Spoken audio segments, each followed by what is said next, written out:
اب حضرت نوح علیہ نبی علیہ السلام نے 3 چیزیں ان کے سامنے رکھیں کہ آپ اللہ کی عبادت کرو، آپ اللہ رب العزت سے ڈرو اور میری اطاعت کرو۔ اللہ کی عبادت کرو، اللہ سے ڈرو اور میری اطاعت کرو۔ یہ ہمارے دین کی بھی تعلیم ہے۔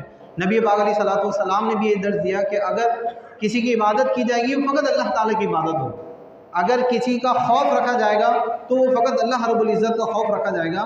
وَأَطِيعُونَ جو حضرت نوح علیہ نبی علیہ السلام نے فرمایا، نبی پاک علیہ السلام نے بھی ارشاد فرمایا، بلکہ اللہ تعالیٰ نے تمام خلق کو یہ حکم دیا کہ وہ نبی پاک علیہ السلام کی اطاعت کریں، آپ کی پیروی کریں اور آپ کی فرمانبرداری کریں۔ قوم نوح نے جب حضرت نوح علیہ نبی علیہ السلام کو جھٹلایا تو وہ ہلاک ہو گئے۔ ہم نے نبی پاک علیہ السلام کی دعوت پر، آپ کے تبلیغ کرنے پر ہم نے اللہ تعالیٰ کی ذات کو مان لیا اور اللہ تعالیٰ کی عبادت کر رہے ہیں اور اللہ تعالیٰ کی ہی عبادت پر قائم ہیں اور انشاءاللہ مرتے دم تک اللہ تعالیٰ کی ہی عبادت کرتے رہیں گے۔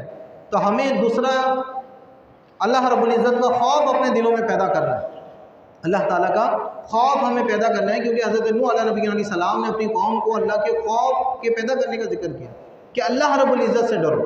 اگر اللہ تعالیٰ کا خوف ہمارے دلوں میں پیدا ہو جائے نا تو چاہے کتنی بھی کاروباری مصروفیت ہوں، ہمارے دوست آئے ہوئے ہوں، عزیز و قریب ہوں، کچھ بھی ہوں، ہم جب اللہ رب العزت کے گھر سے صدا سنتے ہیں حی علی الصلاۃ حی علی الفلاح، تو ہم سب کچھ چھوڑ کر اللہ رب العزت کے دربار میں حاضر ہو جائیں گے۔ اگر ہم حی علی الصلاۃ حی علی الفلاح کی صدا سن کر مسجد میں نہیں آتے ہیں تو اس کا واضح مطلب ہے کہ ہمارے دلوں میں اللہ رب العزت کا خوف نہیں ہے، ہمارے دل اللہ رب العزت کے خوف سے خالی ہیں۔ اور جس کے دل میں اللہ رب العزت کا خوف نہ ہو، نہ تو وہ دنیا میں کامیاب ہو سکتا ہے نہ آخرت میں کامیاب ہوگا۔ یہ حدیث بارہا مرتبہ میں نے آپ کے سامنے ذکر کی کہ 2 خوف اللہ تعالیٰ کسی پر بھی جمع نہیں کرے گا، ایک دنیا کا خوف اور ایک آخرت کا خوف۔ اگر کوئی بندہ دنیا میں اللہ تعالیٰ سے ڈرنے والا ہوگا تو وہ آخرت کے خوف سے محفوظ ہو جائے گا، لیکن کوئی بندہ دنیا میں بے خوفی کی زندگی گزار رہا ہوگا، اللہ رب العزت کا خوف اس کے دل میں نہیں ہوگا، تو وہ آخرت میں انتہائی دہشت زدہ ہوگا اور آخرت کا خوف دنیا کے خوف سے کئی گنا زیادہ ہوگا اور وہ ہلاکت کا سبب بنے گا۔ اس لیے ہمیں اپنے دلوں میں اللہ رب العزت کے خوف کو پیدا کرنے کی ضرورت ہے۔ جب بھی آپ سنیں حی علی الفلاح، آؤ کامیابی کی طرف آؤ۔ ہم کامیابی ڈھونڈ رہے ہوتے ہیں دنیا کے اندر، کاروبار کے اندر کہ ہمیں کامیابی مل جائے۔ کامیابی تو مسجد میں آنے والی صدا میں، وہ اعلان کر رہے ہیں کہ آؤ کامیابی کی طرف۔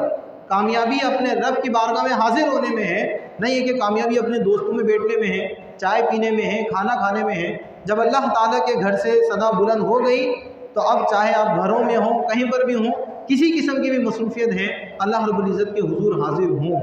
تو اطیعون کا معنی کیا ہے؟ آپ پیروی کریں، آپ اطاعت کریں۔ حضرت نوح کو حکم یہ تھا کہ آپ اپنی قوم کو یہ کہیں۔ جب حضرت نوح علیہ نبی علیہ السلام نے کہا تو انہوں نے نہ مانا۔ اللہ تعالیٰ نے ان کو حکم دیا کہ آپ ان کو سمجھائیں کہ آپ کی پیروی کریں۔ حضرت نوح علیہ نبی علیہ السلام نے کہا میری قوم میری پیروی کرو، تو انہوں نے حضرت نوح علیہ نبی علیہ السلام کی پیروی نہیں کی تو وہ ہلاک ہو گئی۔ تو ہم اپنی ذات پر غور کریں، کیا ہم نبی پاک علیہ السلام کے احکام پر عمل کر رہے ہیں؟ حضور نے جو ہمیں حکم دیا ہے، جن چیزوں کے کرنے کا حکم دیا ہے، کیا وہ ہم کر رہے ہیں؟ جن چیزوں سے بچنے کا حکم دیا ہے، کیا ہم ان چیزوں سے بچ رہے ہیں؟ یہ نبی پاک علیہ السلام کی ہم پر بہت بڑی رحمت اور بہت بڑی کرم نوازی ہے کہ آپ کی موجودگی میں ہم پر کوئی اجتماعی عذاب نہیں آتا۔